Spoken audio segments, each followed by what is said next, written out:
yasuma, afunge saumu ya sunna. Wa zawjuha shahidun, aliyakuwa mumewe yupo pale, illa biidhnihi, isipokuwa kwa idhini yake. Yani mpaka mwanamke amtake idhni mumewe. Kwa hiyo wewe mwanaume ukishakuwa umempa ruhusa mkeo, mke wangu funga leo Jumatatu au funga leo Alhamisi, hutakiwi tena kumfanya nini? Kumvunjia. Kama ilivyokuwa saumu ya sunna, mtu anaweza kuivunja saumu ya sunna endapo amealikwa na mtu au rafiki yake au jamaa yake akatamani kula naye, kwamba nimekuita na kualika tuje kula pamoja, basi unaweza ukafungua ukala naye. Mtume Muhammad sallallahu alaihi wasallam alikuwa yeye siku akiamka katika saumu za sunna, anaweza akaamka akauliza kuna nini hapa ndani katika nyumba yetu. Akitajiwa chakula anachokipenda anakula.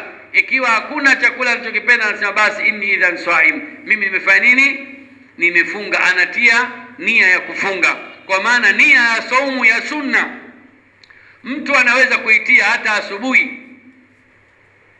baada ya kumekucha, na ukaona sijanywa chai, sijala chochote, madamu sijala chochote, natia nia kufanya nini? Ya kufunga. Khilaf tofauti na nia ya nini? Ya saumu ya wajib. Kama saumu ya Ramadhan lazima kuna kitu tabiitu nia. Man lam yubayit as-siyama fala sawma lahu, mtu yoyote au fala siyama lahu, yoyote ambaye hakulala na nia ya saumu, huyo hana nini? Hana saumu. Saumu ya Ramadhan ikiwa ukutia nia kwa kulala nayo usiku, ukaamka nayo baada ya kula daku, ukatia nia yako ya kufunga kesho, wewe huna nini? Una saumu.